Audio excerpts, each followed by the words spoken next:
There you go. Hi, and welcome to the next Plantae webinar in our series. My name is Jason Padilla, and I'm your technical host for today's webinar. Next slide.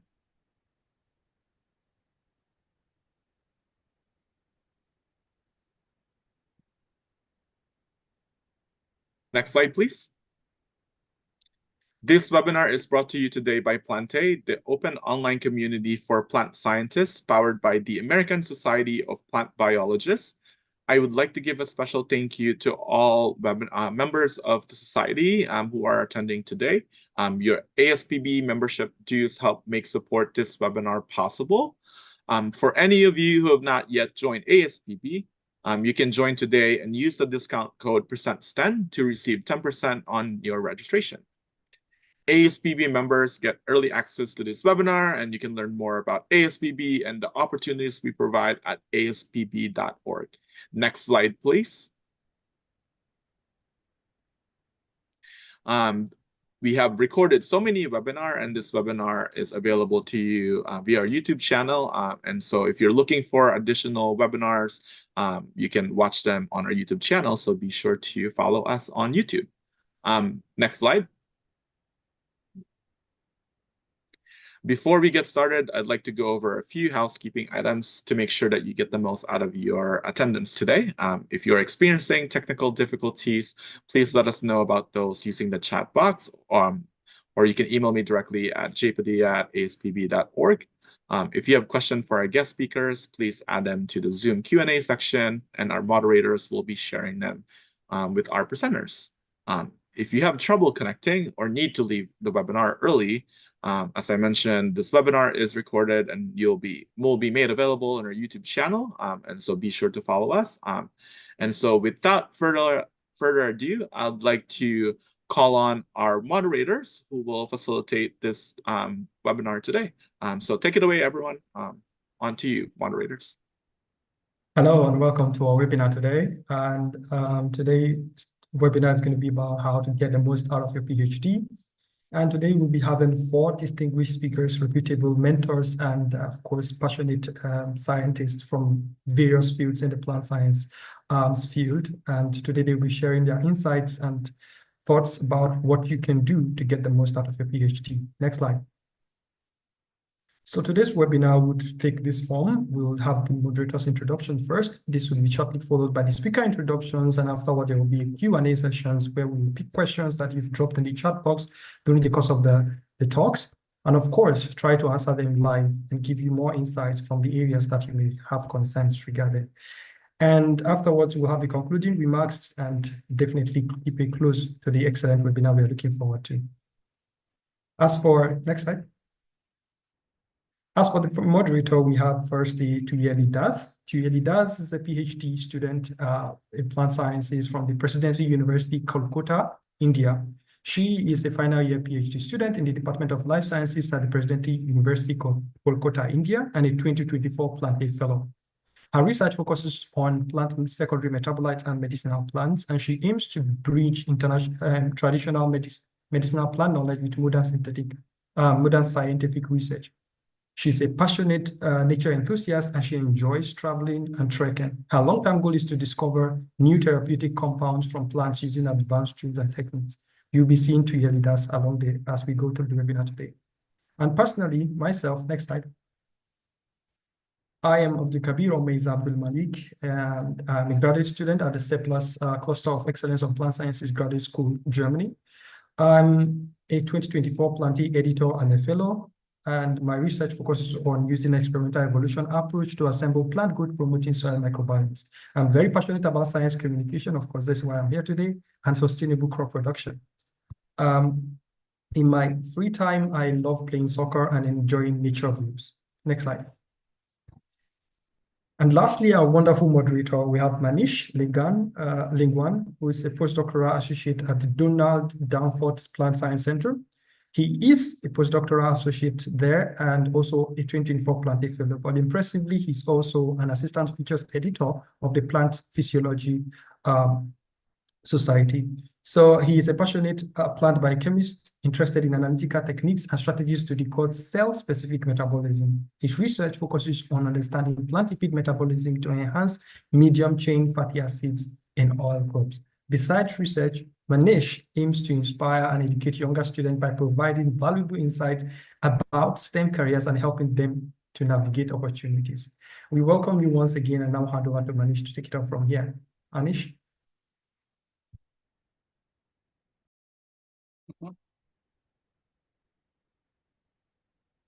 Thank you, Abdul. So we have a first speaker, Professor Manoj. Professor Manoj is working as a J.C. Bose Fellow and Professor in University of Delhi South Campus, New Delhi in India. And he have done his bachelor's, master's, and PhD in botany from University of Calcutta in 1992, 1994, and 1999 respectively. And then currently, prior working in University of Delhi and DBT and IPGR in New Delhi, Dr. Prasad served as a Humboldt Fellow at the Lisbon Institute of Plant Genetics and Crop Plant Research, Germany, and his research interest includes plant molecular genetics, genomics, and stress biology.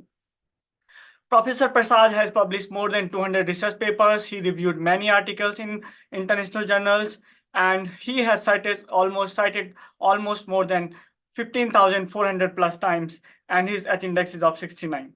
He also served as associate editor in many renowned international journals, and he is a recipient of very prestigious national and international awards. Like some of them is like Fellow of National Academies, Silver Jubilee, Commemoration Medal Award, J.C. Bose Fellow, National Fellow, Tata Innovation Fellow, National Biosciences Award, Birbal Sahani Medal, and Golden Peacock Awards, and many more, and Young Scientist Award. Our next speaker is Justin. Justin is the CEO of Thea Technology. She is dedicated to empower research and businesses through integration of new AI tools for automating image and video analysis. Her academic journey have reflect on a diverse background. She holds bachelor's and master's degree in synthetic biology from France, and then she have done his PhD from Saudi Arabia at cost. During her PhD, she developed her interest on AI and computer vision technology, where she automated many things for seed counting tools, and some of them is like managing image analysis. Currently, she is leading her team at Thea Technology, and she wants to bridge the gap between cutting-edge AI tools and research labs. Other than that, Justin has a interest in other than CEO rules. He is a vibrant dancer and artist, and she wants to add a colorful dimension to her professional parachutes. Our third speaker is Jianyu Wang, and he is an excellent plant biochemist who is fascinated by the metabolism of carotenoid-derived plant hormones, specifically strigolactones. He received his bachelor's and master's degree in pharmacy from China Medical University, Taiwan. Subsequently, he decided to pursue his PhD under the supervision of Professor Salim at King Abdullah University of Science and Technology, Khost in Saudi Arabia. During his PhD training, he contributed to many novel research or finding of new signaling molecules, mainly related to the strigolactone metabolism. He also during his postdoc fellow continuing in Khost, he funded by the Bill and Melinda Gates Foundation, and he working in that project to aim and identifying those strigolactones and determining the architecture of strigula susceptibility of pulse millets and other crops. He was awarded Sir Society of Experimental Botany Young Scientist Award in 2024, and he is going to be a incoming Assistant Research Fellow equal to Assistant Professor in Agriculture Biotechnology Research Center in Academia Senior. Congratulations, Eric, for that. Our last speaker is Dr. Somnath Kole. He is currently Senior Research Scientist at Donald Danforth Plant Science Center, where I'm working with him. His goal is to produce more resilient plant that can provide a sustainable solution to societal and economical needs. Somnath's main interest lies in a carbon metabolism, from capturing CO2 to generate a storage product across the multiple parts. In particular, he is focusing on efficient allocation of resources. He has excellent expertise in metabolomics, analytical techniques, and mainly isotopic tracer analysis. Somnath received his PhD degree in pharmaceutical biology from Martin Luther University, Germany. During his PhD tenure, he was awarded for Erasmus Mundus Scholarship from Brave and the other Stephen Doctoral Fellowship and that finalization grant. So with all these, he also published lots of good journals in good journals, and we are going to hear them soon. Let's welcome our first speaker, Professor Prasad. And thank you so much for participating in this webinar. Looking forward to see you all. So should I share my screen? Yes.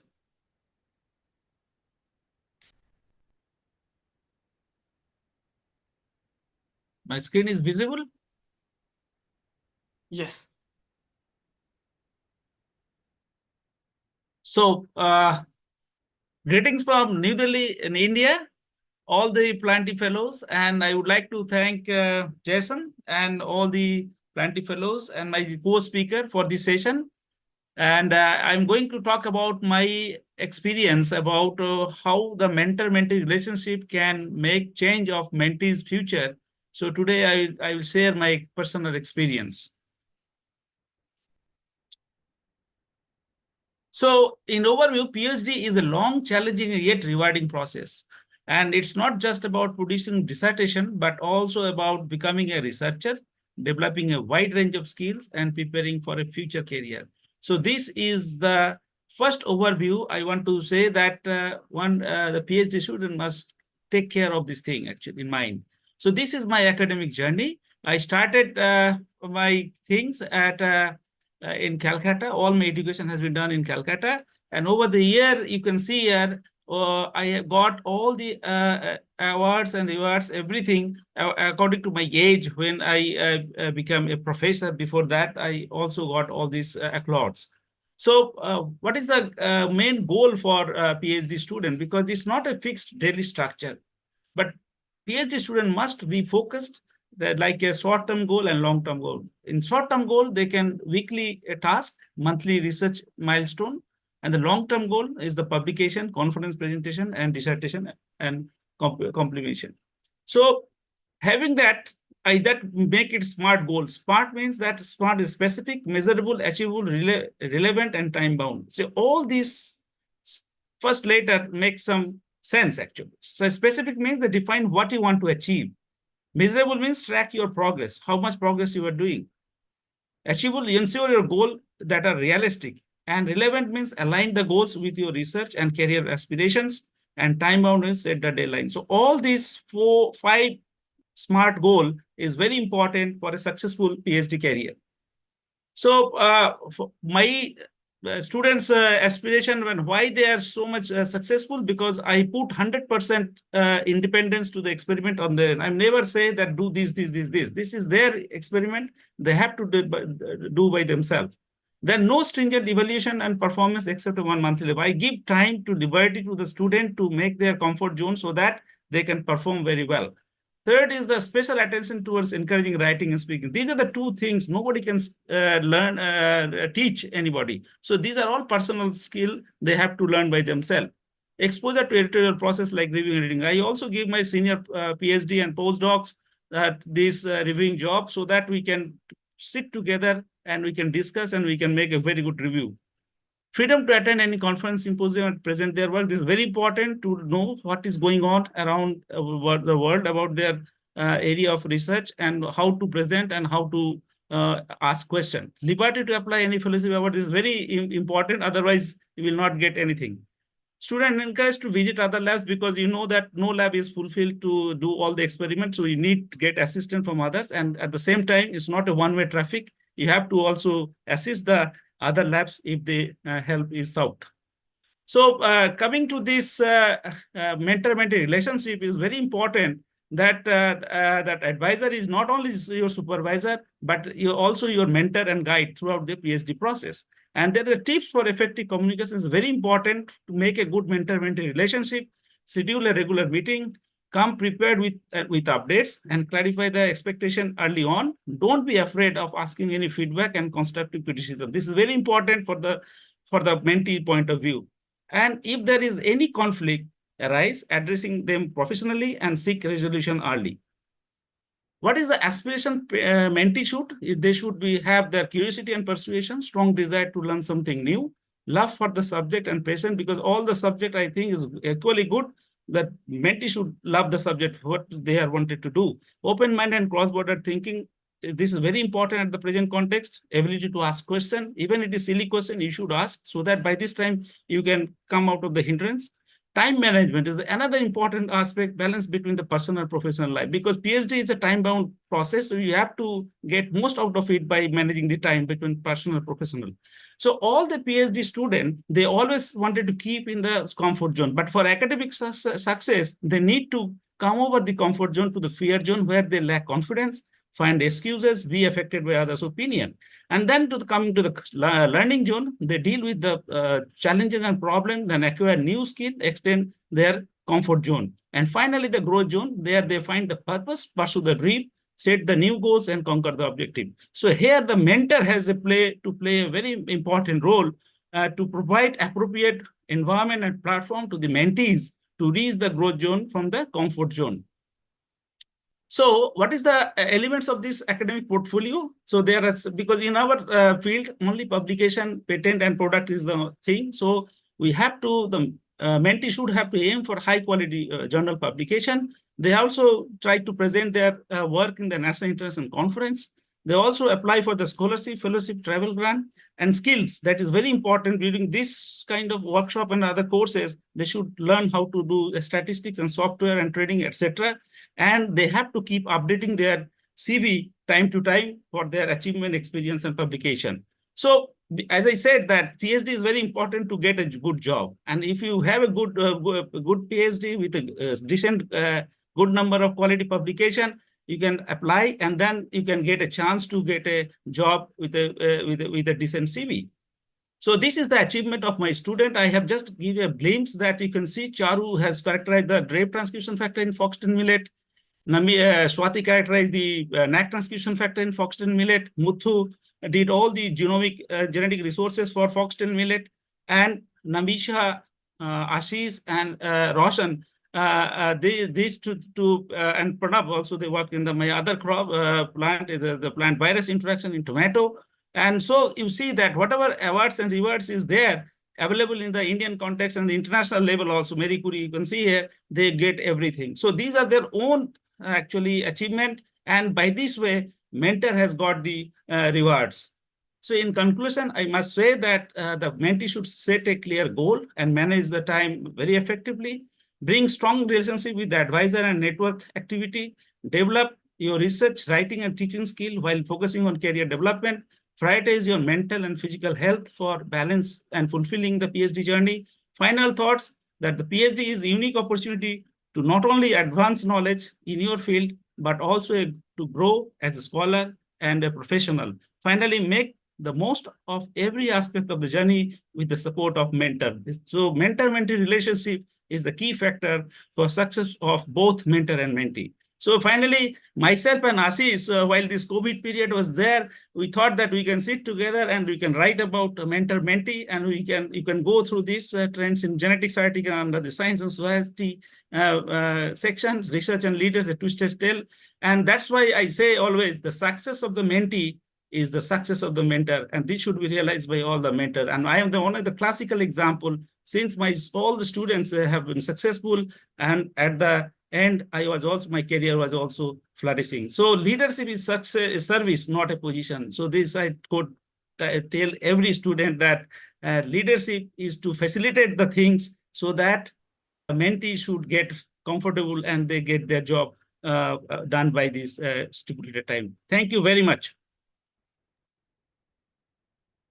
Thank you, Professor Prasad, and giving us, the mentor's perspective and giving us the first thing, like leadership is a service. Our next speaker, let's welcome Justin, and thank you so much for participating in this webinar, Justin. Thank you for having me. Can you see my screen properly? Yes. Fantastic. So thanks as well. I'm very happy to go just after Professor Prasad. I feel like we got the mentee, now the mentor and mentee point of view. I mean, I'm more like a PhD student who changed from academia to industry, but in my own term.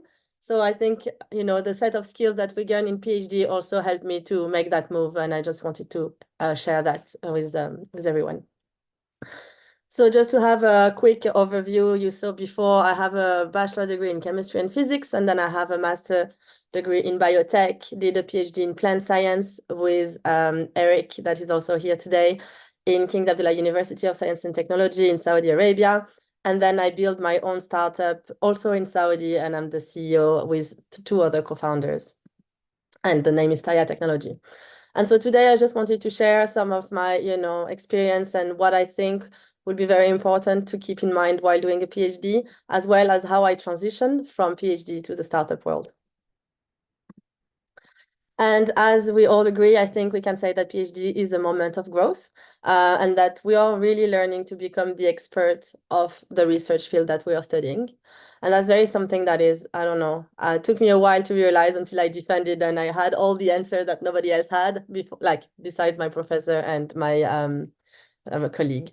And so one thing that I also really liked during that period of time is that I developed a lot of transferable skills that I didn't fully realize on the moment, but as we already mentioned, some of the writing and in-detail skills, but also presentation skills that I think sometimes are not taken too seriously. So think about investing a little bit more time on those presentation and lab meetings, project management, and people, and sometimes even PI management as well. And finally, what I really wanted to put in light here is cultivating personal interest and really nurturing mental health. As it's a long journey, it's not a sprint, so you really need to make sure that everything is going well all along the way and that you have other things to fall onto, in just not your research, but also friends, family, and sport or hobbies. And I did a lot of cultivation for my personal interest. I did a lot of dancing. I danced Bhangra, did silks, hoop, drawing a lot, being involved in the, you know, side curriculum association. And it was a fantastic experience. And I really, really encourage you to do whatever you need to keep your mental healthy. And that's also helped me to really transition and keep my mind open to not only focusing on, you know, my research, being in my own world, but like interact with other people and I think outside the box and really cultivate creativity.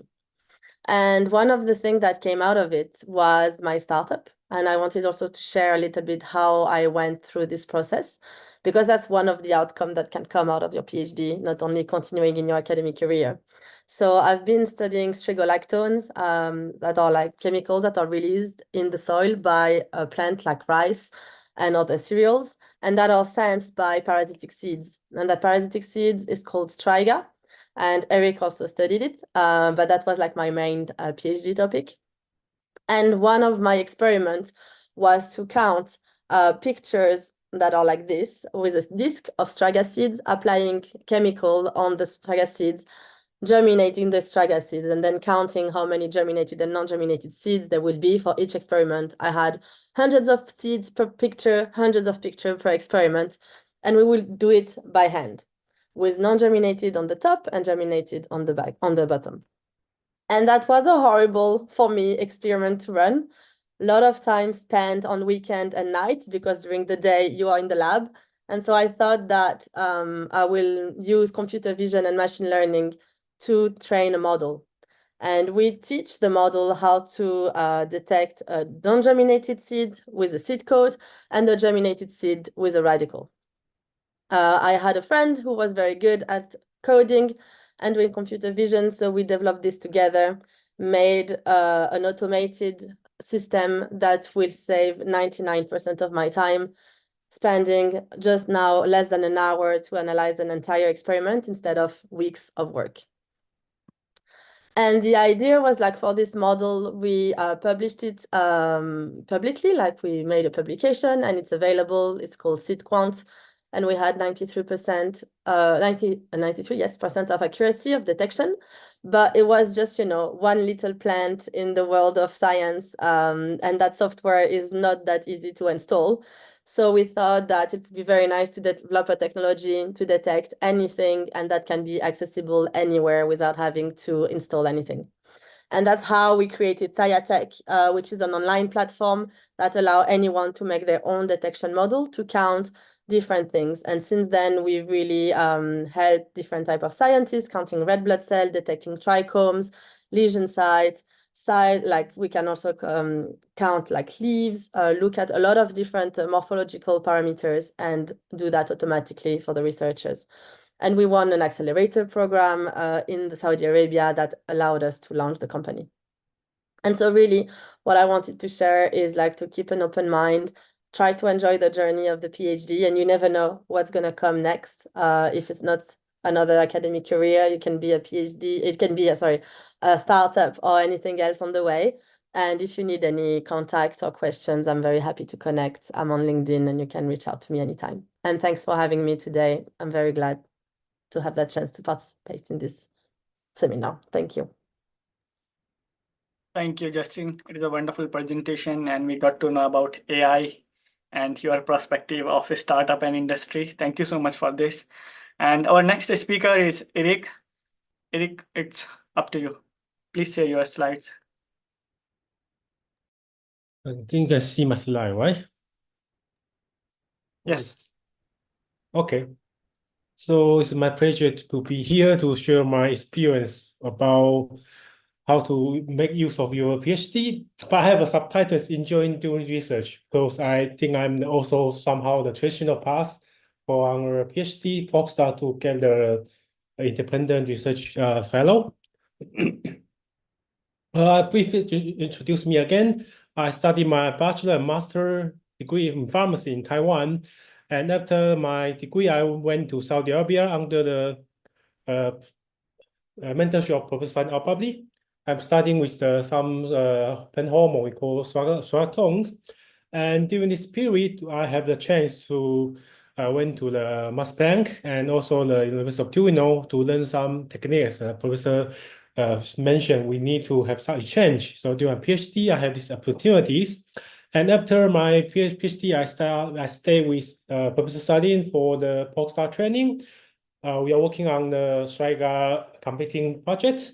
And this period, I also went to the University of Amsterdam to collect some aspect of the pyramids.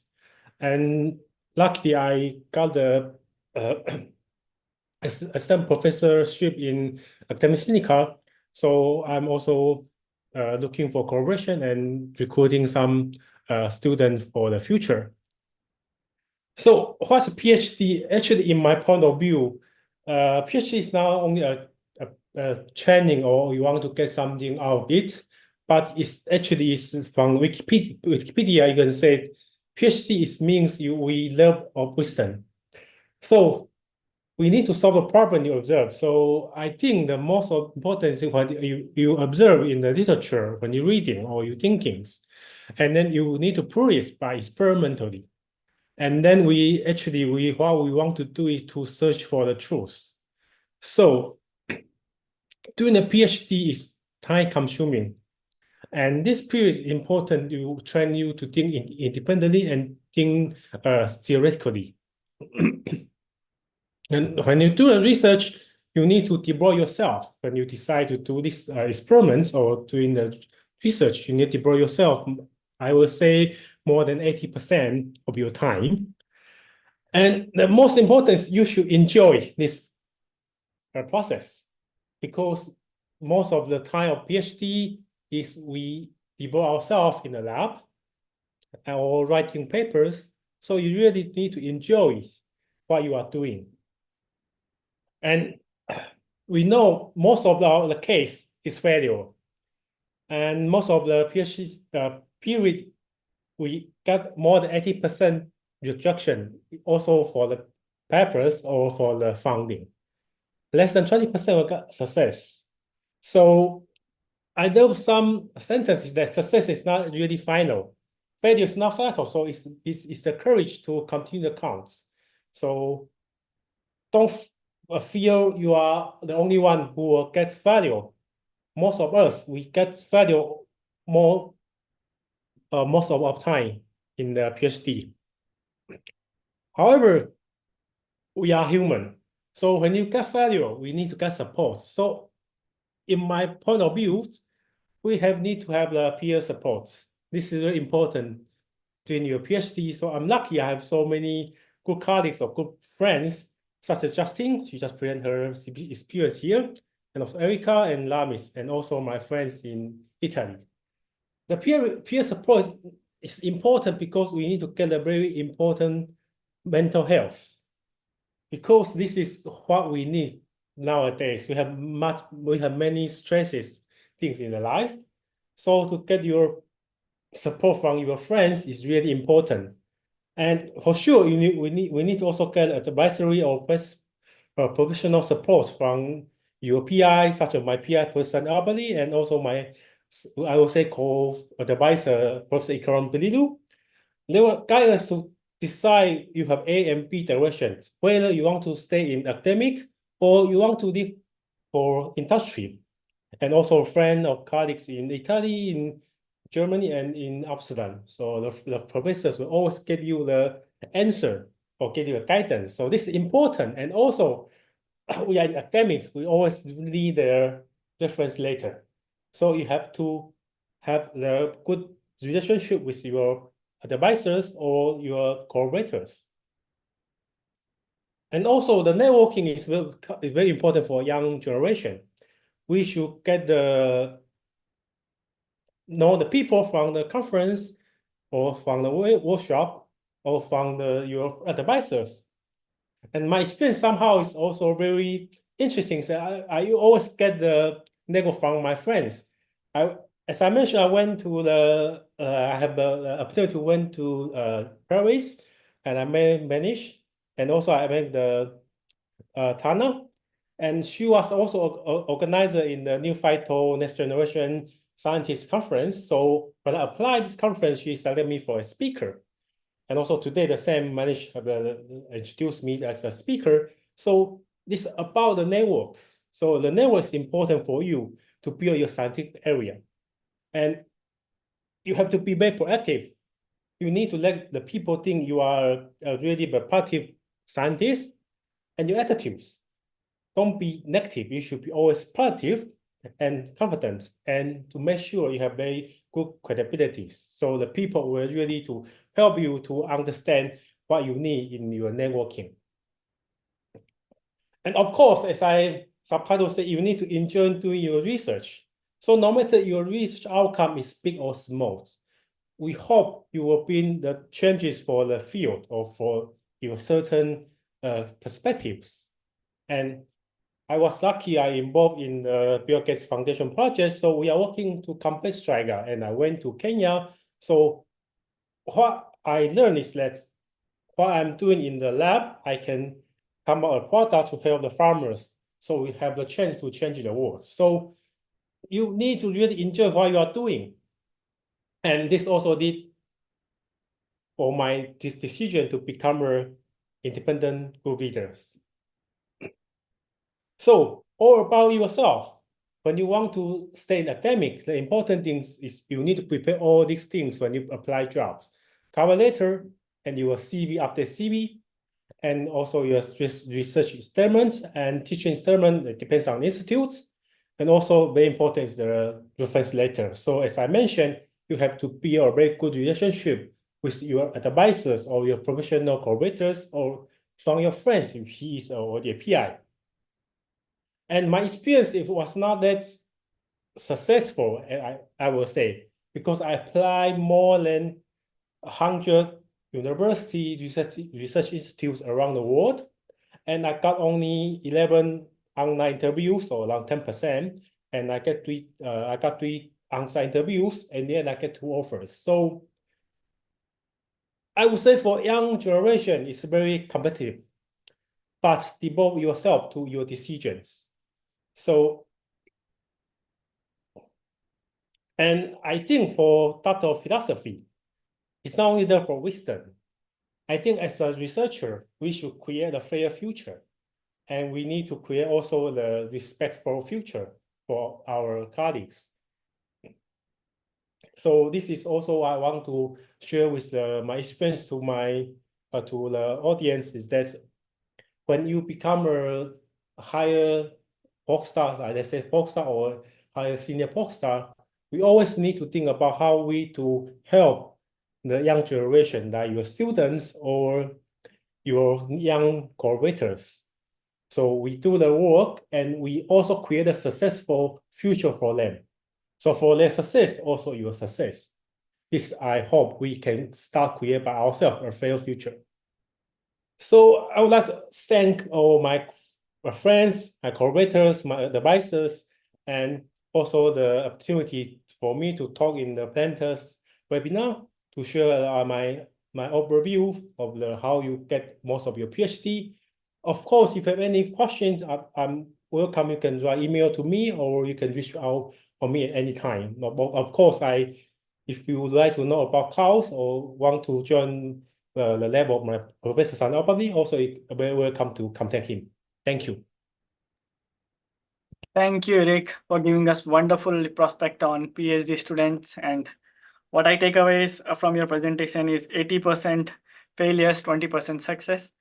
And our next speaker is Dr. Somnath Kole, and he already shared his slides. Welcome, Dr. Kole. Can you hear me? Yes, we can. I would like to thank all the moderators and all the members of the organizing committee first for putting together this important webinar. And what nice 3 talks from my fellow speakers. Let me start by sharing a little bit about myself and my academic journey. I am originally from West Bengal, which is located at the eastern side of India. I completed my education up to my master's degree in India. I then pursued my PhD at Martin Luther University in Germany, which you can see in the middle of this map. And in 2019, I moved to US and joined Donald Danforth Plant Science Center as a postdoc. Now I am currently working as a senior research scientist there. Now, for the first 3 years of my PhD in Germany, I was fortunate to receive an Erasmus scholarship. And in the last 2 years, I received additional funding from DAD and Fajit Stiftung. And if any of you are international students and interested in pursuing a PhD in Germany, this could be some funding options to consider. Now, on this slide in the top left, you will see a photo of my friends from India who received the same Erasmus scholarship and attended the same program and university as I did. Now, I like to say that during my academic journey, I have had the privilege of working with 2 outstanding mentors. Beyond my PhD supervisor and then Doug, my postdoc supervisor. Both are not only brilliant plant scientists, but also genuinely kind and supportive individuals. And I think that is needed if you are a PhD student. Now, coming back to today's webinar topic, I think this topic is extremely timely and important because every year many PhD students leave their program because they are not fully aware of what to expect or how to navigate the challenges during their PhD program. And Manoj, Justin, and Eric have already provided excellent insights into various aspects of PhD process. And I would like to build on that by sharing a few additional key points and explain them in more details from my own experience. So first, in my opinion, the biggest difference between undergrad or master level study and then a PhD is the shift from simply knowing to truly understanding. For example, in undergrad, you are learning a fact, and that's knowing. But in PhD, you need to learn why this fact is a fact, and that's the understanding. And because you can only innovate when you truly understand the underlying mechanism. So for example, when you read a scientific paper, it's not just enough to go through it passively, not enough just to know the findings. You need to actively think about different questions like why is the key research question, or what is the key research question? Why is this question important to the field? Then what methods were used? Why are these methods are appropriate to answer these biological questions?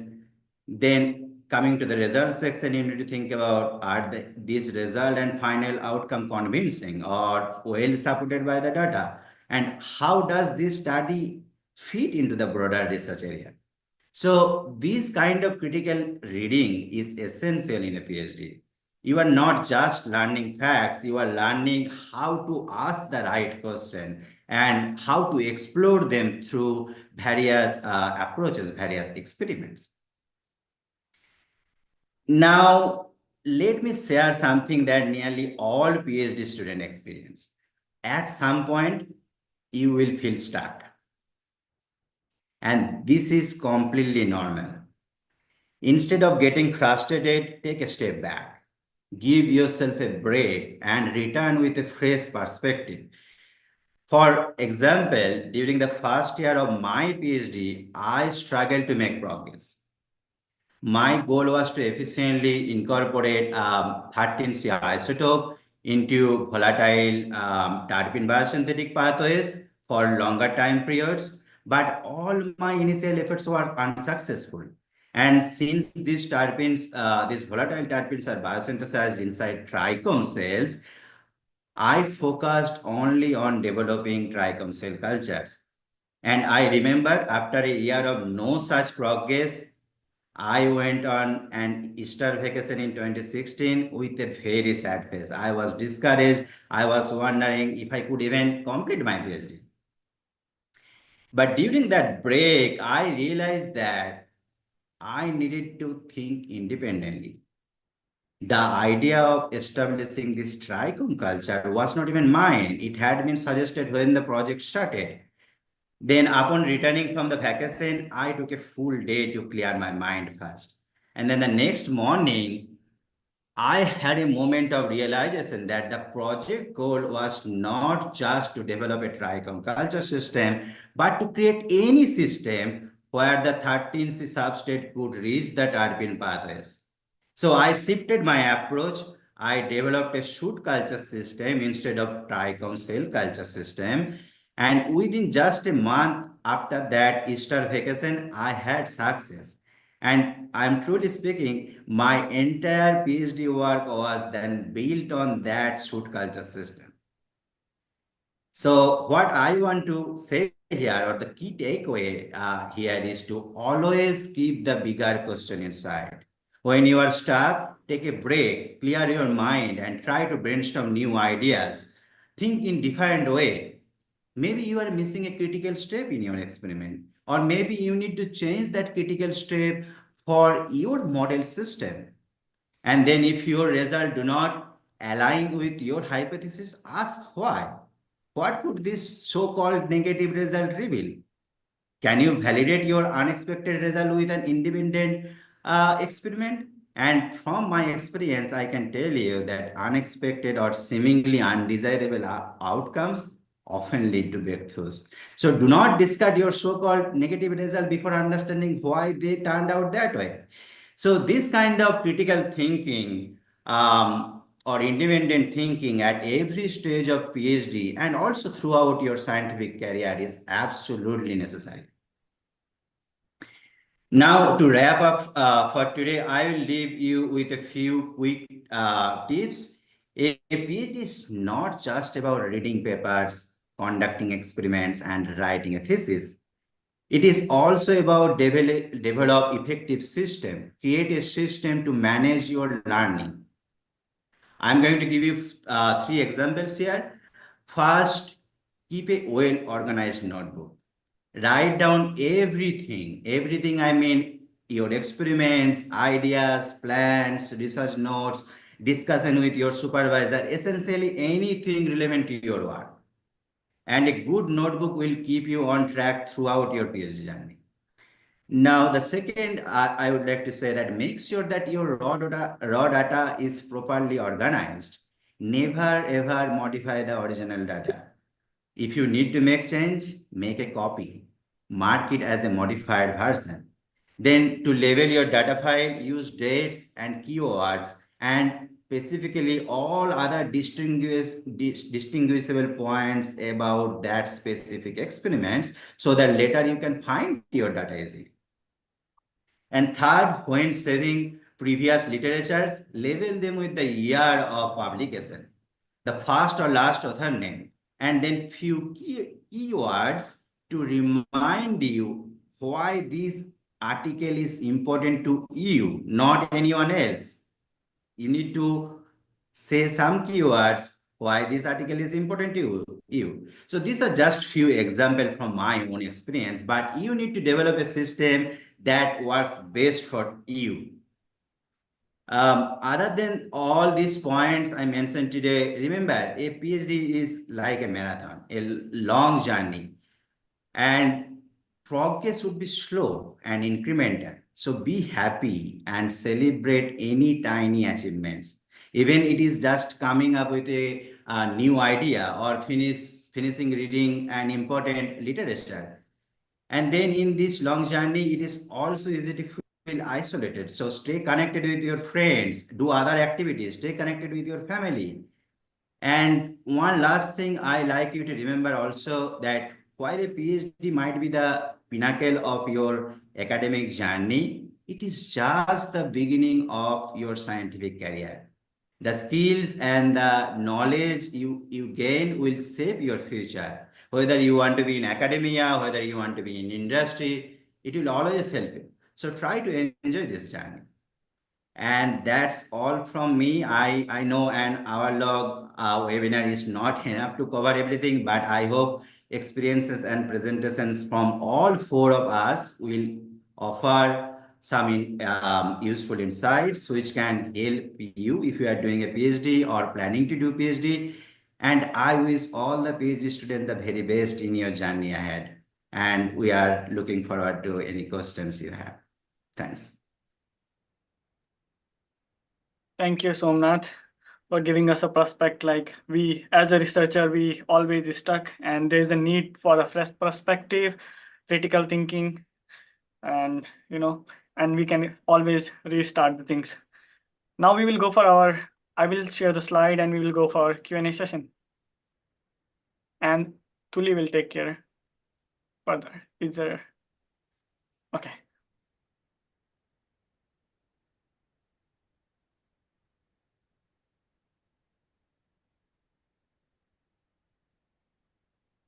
Unmute yourself, Julie. Unmute yourself. Okay. Hello all. I want to thank to our wonderful speakers for their valuable insight. Now we would like to open this platform to the audience for any questions. So you feel free to ask any question related to today's discussion on getting the most out of your PhD. Whether you are curious about your about the balancing the research and life and skill development or any other challenges. So just type your question in the chat and we will get to as many as we can. So we have the first question to Dr. Manoj Prasad. So how should one maintain communication with supervisor if the mentor is too busy? What should be considered as deal breaker? So the mentee should continuously actually pursue it because mentor might have been busy with some other activity, but it should not be like a 365 days actually. So mentee should make an effort to take a time from the mentor by sending electronic message or email, and the mentee can also propose that these are my problems I want to discuss. And by this way, the healthy environment, good communication, I think will still the problem can be solved. Okay, thank you, sir, for the answer. So here we have the another question, which is like, does independence in a PhD mean that we should expect nothing from a supervisor? Isn't it will create an unsupportive and uncaring environment, as only excellent will try? So doing research is one aspect of PhD, but having a good environment is also important. So what are your thoughts? So any of the speakers or want to answer this question?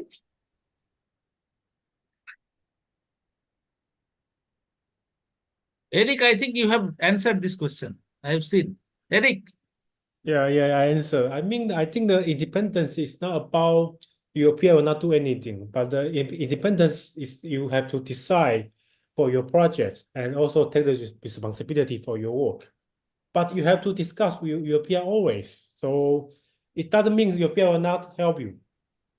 So the environment should, for a young scientist of view, is you have to take responsibility for your PhD. I will say like this. I may like to add a few more sentences to Eric. Your PI will be busy. Your PI will have a lot of things, but your PI will definitely help you. But also the point of the PhD is also you need to be an independent researcher. That's what your goal it should be as well, because you want to continue this journey in industry or academics, whatever you want to do in future. So for your benefit as well, you try to think independently and then come to your PI with your independent thoughts, and then definitely they will help you, I believe. Okay, thank you for your answer.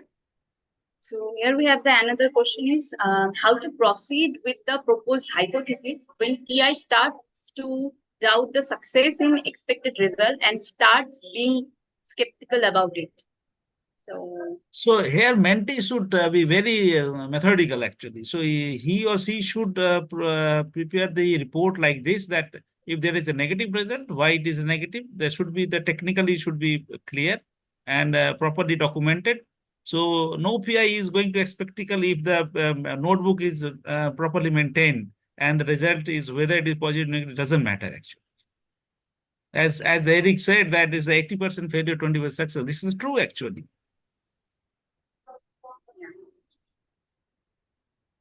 So we have one question to Justin, like how AI can be beneficial for plant science. Please, can you answer this?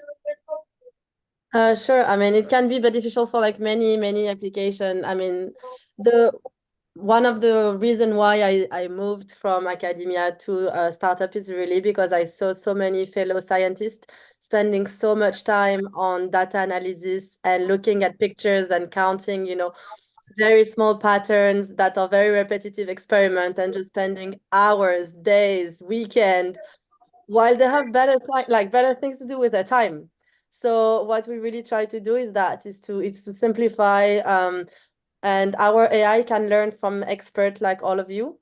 So you can really tailor your AI model to your own scientific problem to solve just through image analysis and automation. So the goal was really like to free all the time. And I mean, we have one colleague with Eric that I just like freed all his weekend and evening because he was just spending all of his time counting seeds. So yeah, I feel like that's how I would say it could help.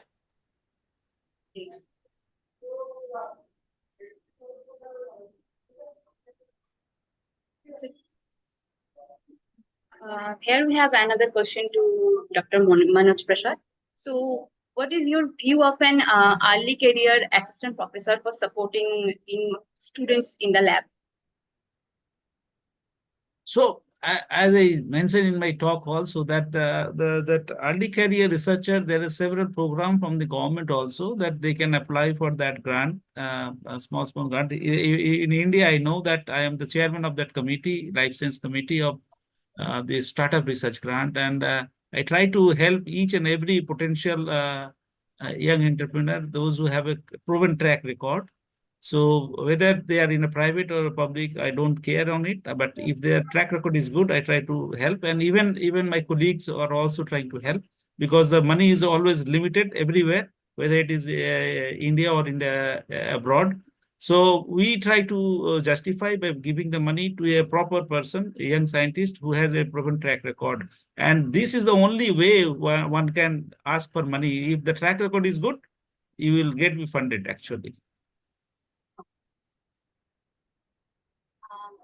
Dr. Somnath, can you tell about us that what was about your transition from Germany to USA for your postdoc?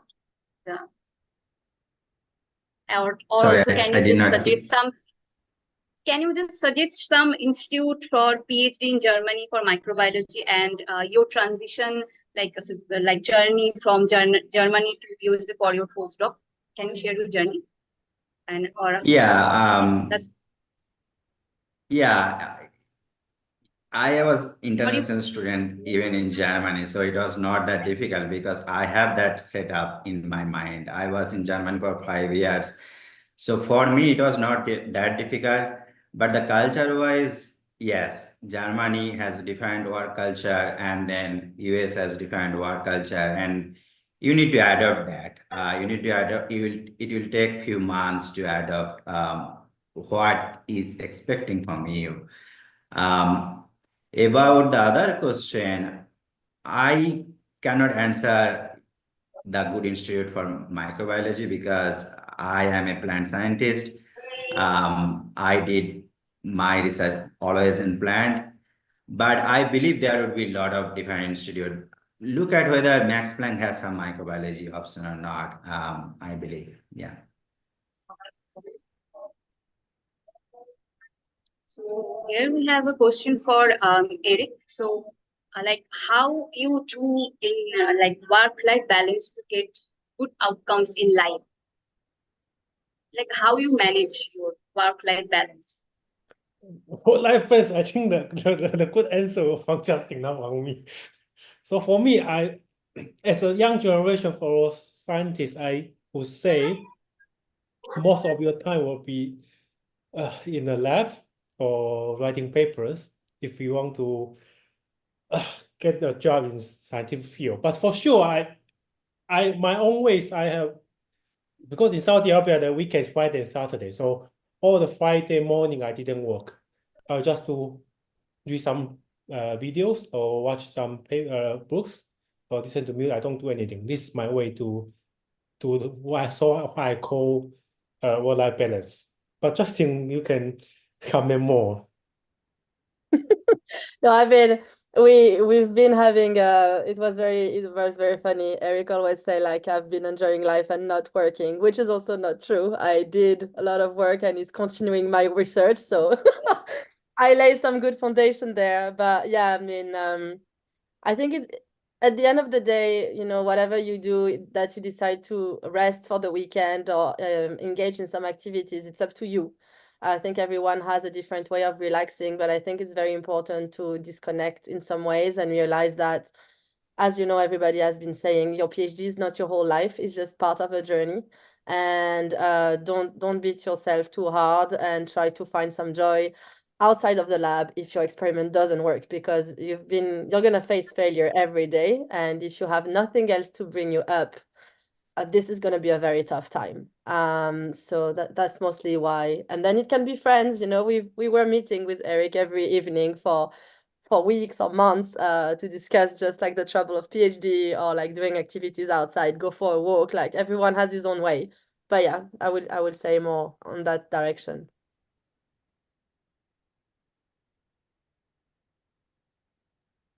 So we have the last question for today. Why PhD research outcome is more towards publication instead of quality research? Does everybody is going to judge by the H index or like the total citation? So anyone please So I can answer answer this this question. question. Okay. So everybody knows in their own field which are the good society journals. Nobody is going to see what impact you are publishing, what is your H index. Everybody asks your best 5 publication, and from that people can get in to know what kind of work you have done. So making publication in a good society journal is the key factor for success, not in impact factor or H index.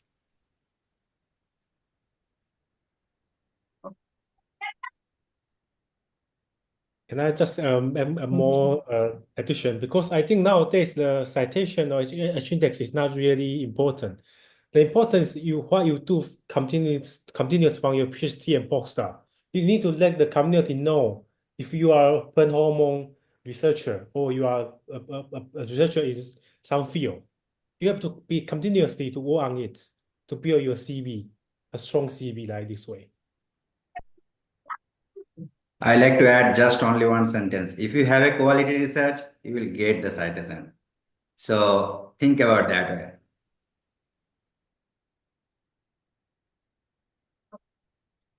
Okay, I think due to time constraint, we all have to stop here, and it was a wonderful webinar. I want to thank you all the speakers and all the participants. It's lots of learning, even for the early careers, PhD students and postdocs. Thank you so much. And Jason, it's over to you. Yes, yeah, again, thank you. And echoing what Manish had shared, so I want to thank all of our attendees for joining today, and a big special thank you to all our speaker for really sharing some insight and wonderful advice into everyone's kind of in their PhD journey. Hopefully our audience have gotten a lot of great tips and are able to learn from all our speakers today. Again, this webinar is recorded and you can watch it later on. And if you have friends that are kind of going through the PhD journey, we invite you to share this resource, right? And so with that, again, thank you to everyone, and we hope to see you in the next Plantae webinar. With that said, I hope you all have a wonderful weekend and get some rest, hopefully. Bye, everyone. Bye, Bye. everyone. Thank you. Bye. Bye. Bye. Bye. Bye-bye. Bye-bye.